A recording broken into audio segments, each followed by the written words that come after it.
We all have some desires, but we believe that some desires are unattainable. Neville Goddard, on the other hand, says that our desires are part of us and have already been manifested.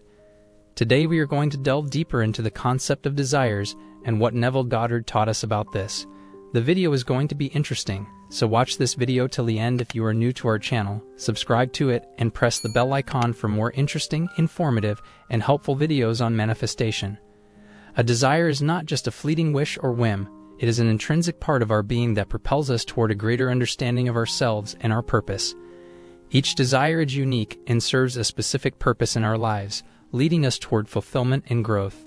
In my personal belief, every desire comes from a higher power, God consciousness, and is perfectly designed to guide us to where we need to be.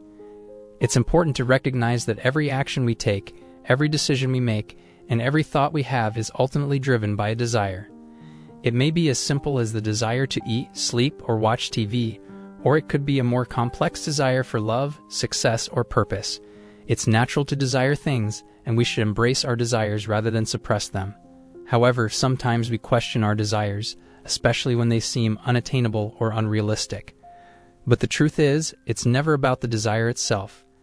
It's about our understanding of who we are as individuals and our connection to the universe. It's about recognizing that we are infinite and limitless beings, and our desires are a part of that oneness. Our desires are a reflection of our true selves, and by pursuing them, we are not only fulfilling our purpose but also contributing to the greater good of the universe. It's essential to trust in our desires and have faith in the journey they lead us on. Embrace your desires, for they are a part of who you are, and allow them to guide you toward your ultimate purpose and fulfillment. The confusion around whether our desires are from God or the ego is because both of these terms are misused or misrepresented. God encompasses everything, every state, every possibility, and every aspect of awareness. God is aware of everything and everyone, including things we cannot see in our field of vision at this moment. Your ego is simply the human aspect of this infinite awareness. It is not something to be afraid of, to run away from, or to worry about. So long as you are playing the part of a human here in this 3D world, you will always be operating from the ego. This does not dismiss the fact that your desires are from God, because your ego is not separate from yourself as God. It is another perspective, another aspect of consciousness. I like to see it as though I am operating from both my ego and my God self at the same time while being human, because I do not feel that they are separate from each other. If they were, we would not be able to manifest anything while being humans, and this would also imply that there is a power outside of us. Most people are unaware of how the two are connected and of their true selves, and this is when over-identification with the ego starts to occur. When we are too identified with our ego, we tend to fall for the illusion that it is the only thing that is real. We fall for the surface of appearances. We judge only from what we see on the outside and what our thoughts are telling us. The bigger picture is lost in the illusion.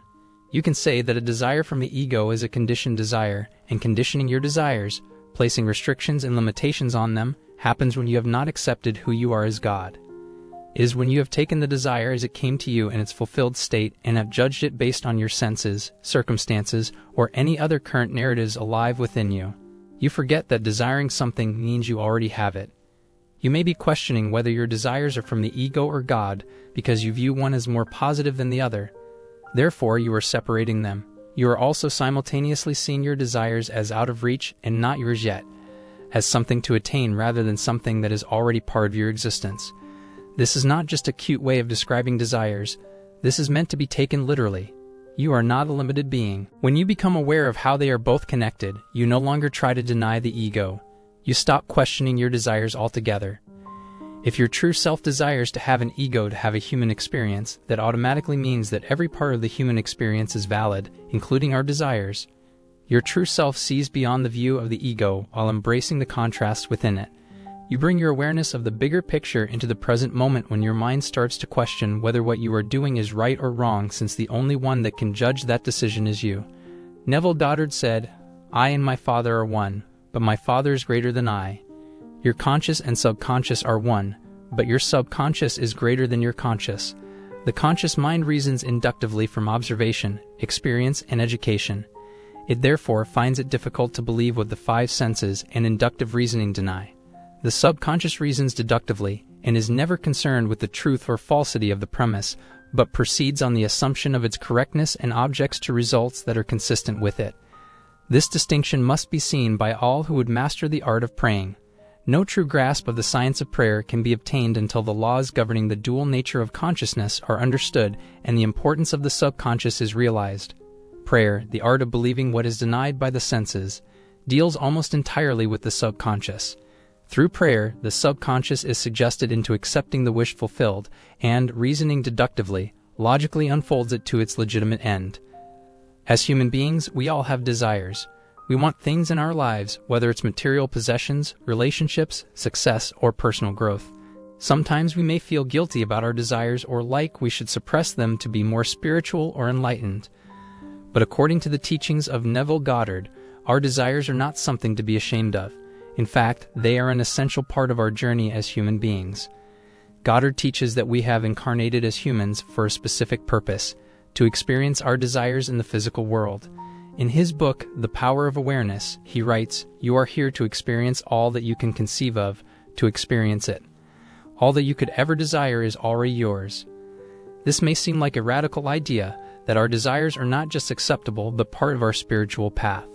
But Goddard argues that this is the case because creation is already complete. In other words, everything that we could ever desire already exists in the universe, and it is up to us to bring it into our reality. According to Goddard, our desires are not just possible, they are already done. He writes, "Your desire is not something that is going to happen. It is something that has already happened in the mind of God." This means that when we have a desire, we are not just wishing for something that may or may not come true. We are glimpsing a reality that already exists, and it is up to us to align with it. One of the key principles of Goddard's teachings is that we are all divine beings and that our true nature is God. He writes, "You are God, and your life is your imagination." This means that we have the power to create our reality, to manifest our desires, and to live the life that we truly want. So why do we sometimes struggle to manifest our desires? According to Goddard, it is often because we do not truly believe that our desires are already fulfilled. He writes, "Belief in the reality of your assumption, and it shall be yours." In other words, when we can fully embody the feeling of our desires already fulfilled, it will manifest in our physical reality. When you question whether your desires are from God or the ego, you are still accepting separation. You are viewing yourself and your ego as two separate things. You are viewing your desires as something that is either good or bad, right or wrong. Not everyone indeed has lovely desires, and some have them with bad intentions. This is because we can only ever operate based on where we are in our journeys, our state of being, and our understanding of who we are. Someone completely unaware of who they are and their true nature is more likely to view the world from a place of fear, opposition, separation, etc. Those who are closer to recognizing their true selves are more likely to see the world from a place of love and ownness. Of course, we do not condone desires that harm others or ourselves. That is what these teachings are for, to transcend our state, which in turn opens our awareness. We are not meant to eradicate the ego, we are meant to transcend our relationship with it, and you can only do so by being aware of your true self. Your true self does not judge desires or question them. Everything is perfect to your true self. Famous English poet William Blake says, "Don't be intimidated by the horrors of the world. All is ordered and correct and must fulfill its destiny to attain perfection. Follow this pattern and you will receive from your ego a deeper insight into the eternal beauties of reality. You will also receive an even deeper release from all that now seems so sad and terrible." Neville Goddard believed that each of us is one with God and that our desires are stepping stones that lead us to remember our true nature. According to his teachings, we are meant to experience our desires because they are a part of who we are. Our desires are not just random thoughts or wishes, they are our true selves expressing themselves. It is common to question our desires and judge them, and this is not a pleasant feeling. But Goddard suggests that this feeling is a nudge from our true selves, reminding us that what we are thinking and feeling at that moment is not the truth. It is simply our ego trying to take control and hold us back from our true selves. When we find ourselves questioning our desires, Goddard advises us to thank the unlovely feeling that rises within us. This feeling is not something to fear or resist, but rather an opportunity to recognize that we are starting to transcend our ego. We are no longer identifying with our limited selves, but instead we are opening up to the limitless possibilities of our true selves. By understanding that our desires are a part of who we are, we can start to let go of the limiting beliefs and thoughts that hold us back. We can trust that what we truly desire is already ours, and the law of attraction will bring it to us in the right way and at the right time. This is not about forcing or manipulating the universe to give us what we want, but rather aligning ourselves with our true selves and allowing what is already ours to come to us naturally. So, if you are feeling uncertain about your desires, remember that they are a part of you and that you are meant to experience them. Do not judge or question them, but instead, trust that they are leading you to your true purpose and fulfillment. Embrace the unlovely feeling that arises within you, for it is a sign that you are on the path to discovering who you truly are. I hope I was able to deliver a good analysis of this quote by Neville Goddard. And of course, this doesn't mean we agree with every single thing he said or believed in, because in the end, everyone will form his or her own opinion, and that is why we are analyzing and discussing his ideas and methods to fully understand his approach and general ideas, as he was a great teacher and inspired millions of people around the world. If you want to share your opinion, comment down below this video. And if you haven't subscribed to our channel, please subscribe to it and press the bell icon for more interesting, informative, and helpful videos on manifestation. Thanks for watching. See you in the next video.